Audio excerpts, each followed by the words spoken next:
Hi everyone, welcome. I'm down here in my wormery, and as I've been doing for a little while now, maybe a week or so now, I've been bringing soaked bread. This is just a little bit of half and half. Milk would do the same. I believe water would even work. I think it's more the moisture, perhaps not so much the milk or the cream or whatever. But I've been bringing these milk-soaked chunks of bread down here on a regular basis to try to lure the mites that are in my bed, in my worm bins, into this bait so I can just discard it and get rid of it. I've been putting everything onto a piece of melon rind, a piece of cantaloupe rind, which is really worn down at this point. I've also been using a piece of coffee filter paper. I always find mites on not only the bread bait, but on the melon skin as well as on the paper beneath it. So it's always kind of a hassle rinsing all that stuff, and all that stuff is getting really worn at this point. So I thought I'd upgrade to a new method of positioning the bait down into the systems. So I took this toilet paper tube. I thought it could be a little catch basin beneath the container, since a lot of times I'll pour the remaining milk in afterwards. So it seemed like if I were to position these into the systems, something like this, with the bread inside of these, as I pour the milk down over it, I can let the milk sort of soak down underneath the bait in that cardboard. So whatever's in there now, hopefully covered in mites, will just come out and stay out. And at the same time, we'll hopefully get a better view as far as, how the mite situation is even progressing in those systems.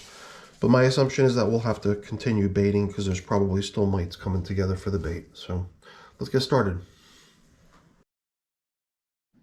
Once I get the covers off and before we start picking around, we'll take a closer look at what's happening down here using the time-lapse feature of this phone on its camera. Let's just get right up there, close and personal, see the subject matter nicely, and it's for that reason I got these extra lights hanging down nearby too, just to give us a little extra light. So let's see what the mite situation is doing down here. Now, this is the older of the two bins. They're not set up quite the same because this system has this piece of plastic covering that we just removed, the bag I mean. Both systems have this plastic covering, which sort of creates a little bit of a focused moisture zone, sort of. Stuff is still pretty damp out here underneath that plastic bag covering, but underneath this little dome, there's even more moisture, which is designed or, intended to draw in as many mites as possible while allowing the rest of the bin to dry off.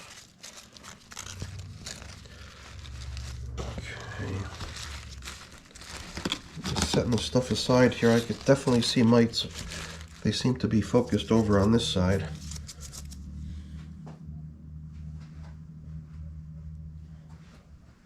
Let's see if I can get up close with this thing. Should work. I just hope I'm not blocking the light. What if I turn things here? Alright, let's see how that looks.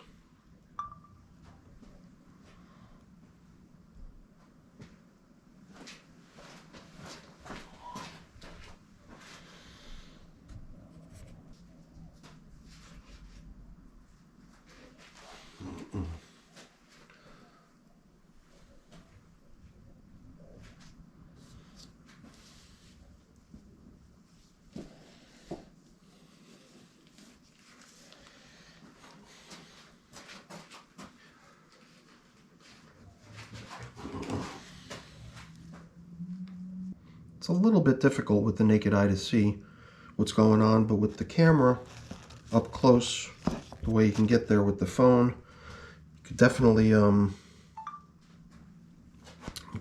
tell what's going on. And really, right down to the types of creepy crawlies it is that you've got on your system. So, see, I got this piece of plastic here. We'll just dump everything that's going on there.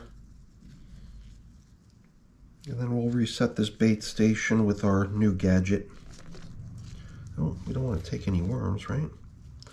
We're just going to retire this old piece of melon. See pieces of it already breaking off over there. I think one more rinse, the stream of water in the sink would probably just shred it. So I don't want to do that at this point. The bread that was bringing in the, well, this pineapple, I guess we're going to retire this too at this point. Pineapple's been doing a pretty good job bringing in the mites as well. That's another piece of pineapple. But we're going to go with this refit attempt and see how it goes. Is this part of the bread? Yes, I believe it is.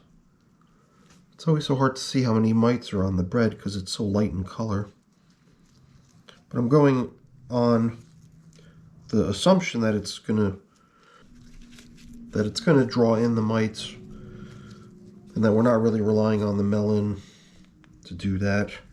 I guess we'll learn the hard way here. Hopefully it works. That's what we're after. This material here, I can see little white specks all over the place. I assume they're all mites. If a little time lapse of that would give us a better view.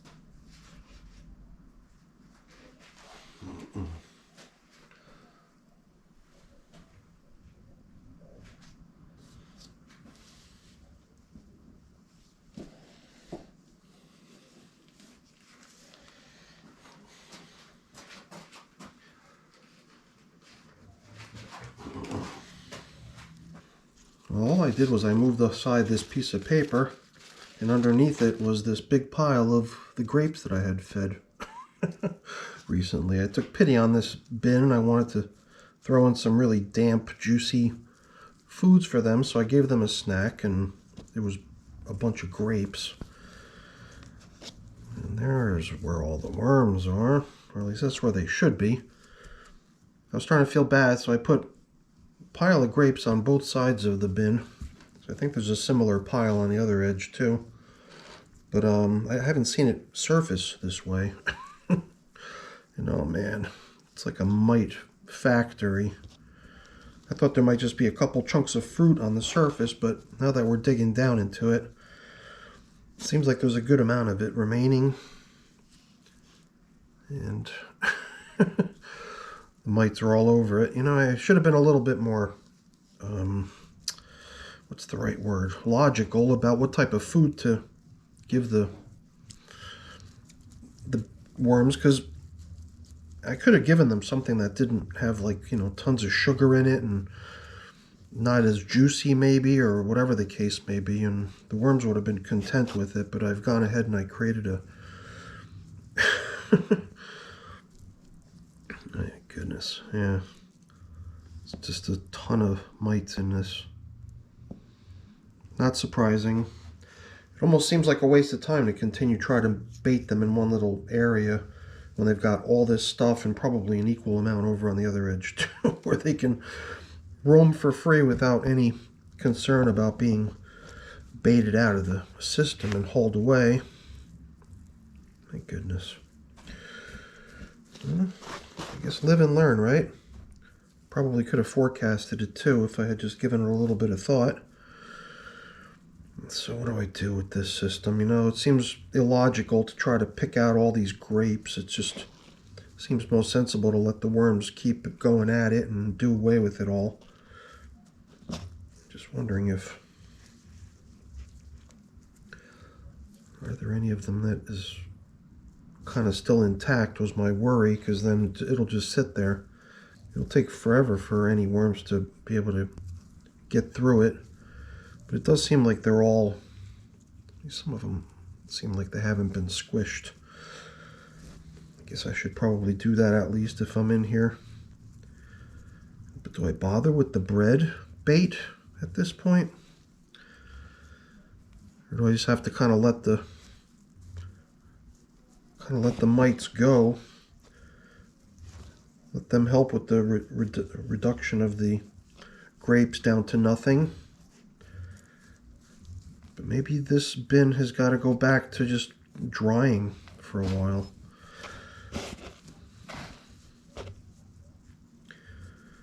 Well, that was a little bit of a surprise. I wasn't quite expecting that. I'm such a rookie, right? Should have been able to see that one coming from a mile away. But it does seem sensible at this point to not bother with this whole baiting thing in a system like this where there's just so much other distracting stuff for them to go after and thrive in. Me pulling out a handful of them, only to have a bucket full of them right there in reserve on the other edge of the bin. Just seems like a complete waste of time at this point. I'm sure you'll agree. So this bin, geez, forget about baiting, but now I'm really curious about what the deal is over on this other edge where the other grapes were. I'm pretty sure I had put them on both sides, or did I only put it on one side? Yeah, see, here's grapes. I guess if I bump into them, I might as well squish them. Somehow we're just not seeing as many worms in this side amongst these grapes.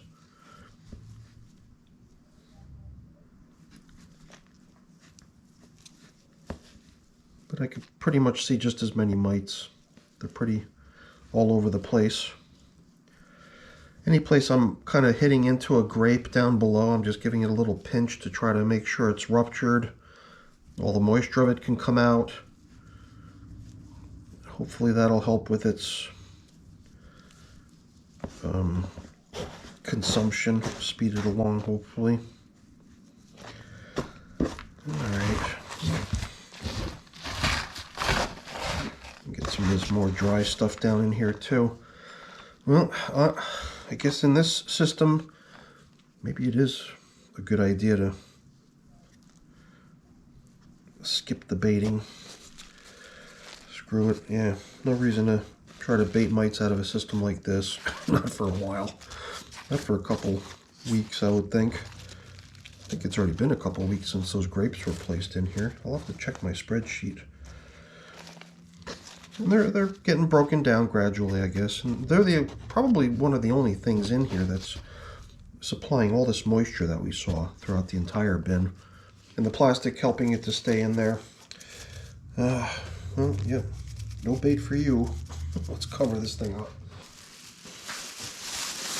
Always a twist or a turn. I guess it's part of what makes this whole hobby interesting. It's not routine in any way, as much as it might seem that way.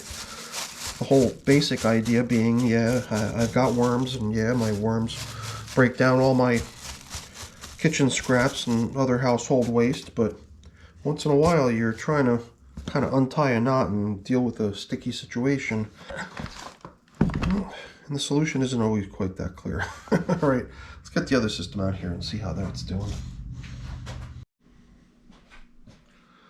You know, here in the younger bin, I'd always thought that this was the system with the greater number of mites, but I'm starting to wonder if I might be wrong.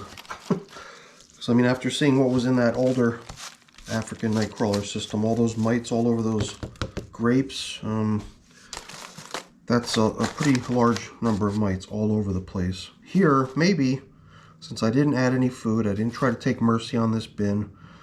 Here too, you can see there was no plastic coverings over the whole thing either. So I've not even been trying to give this bin a break as far as moisture recirculation is concerned. This system's just been sitting here the way you see it. A couple pieces of paper on top, the dryness happening for the most part. And here it truly is, this piece of plastic is the only place in the bin where there's recirculating moisture. So we've definitely focused the activity to this, and the focus of what's happening here is driven by whatever's on this piece of cantaloupe here, or right beneath it. Maybe there's a piece of paper too. But it's all coming out. Let's Let's see if we can take a closer look at what's happening amongst this pile of material.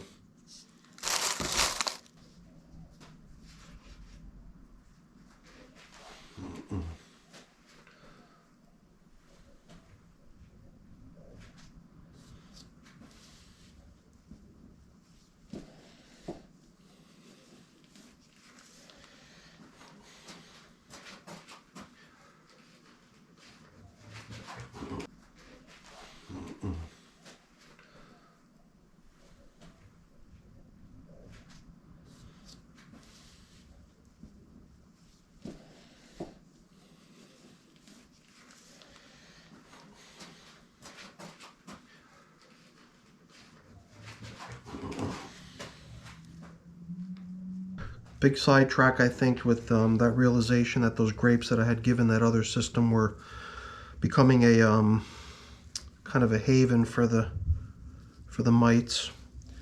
And even here, digging down into the more moist material down beneath the worms, you can see a whole bunch of them hanging out in this material. It really makes me wonder if baiting and removing on a regular basis even has any potential of tackling them. Because my thought was that eventually I would, collect up the last few adult mites, and then the little babies would not be of reproductive age anymore. So like maybe I would get down to the point where the only mites remaining in the system are little babies that are not yet at reproductive age, but it just seems like the chance of that actually happening is seems a bit unlikely. I don't know why. Makes me wonder if I should continue doing this or if I should really take some of the people's suggestions of trying something different. I've heard so many other ideas, using some sort of predatory mites, or some people even talked about using this really diluted version of a pesticide that's geared really strictly to mites only, or mites and maybe one other type of insect. So I came down here with bait. I'm gonna follow through. Besides that, I created these nifty little bait stations, right? So let's load them up. Let's let the baiting continue, and let's see if my theory on being able to fish the bait out and discard it and replace it in future check-ins is as easy as I had hoped. That's more or less what we had in mind, and then kind of backfilling it a little bit. So let's drop in one large piece there, another large piece in there. I'm going to crush it up a little bit, I suppose. Increase the surface area. Maybe. Maybe not. And what else can we do? Cover it up and see if it works. Well, that's my ongoing saga with the mites in my African nightcrawler systems. Just when you think you're nearing the end, you suddenly come to a realization that you're kind of losing the battle. But I'm going to go ahead and let this continue this way for just a little while longer. I might have to regroup on this whole game plan and come up with a plan B, or just learn to live with the darn mites, right? So I'm going to put everything else away here and get things cleaned up. Luckily, there's not too much of that, but I'm not going to keep you around for that since that's boring. Really quick, let me just say thank you. Thanks so much for watching. Hopefully you enjoyed the video. If you did, please remember to leave me a thumbs up. That's always really appreciated. Also, consider subscribing to the channel too. That's really appreciated as well. All right, everyone, have a great day. Thanks for watching.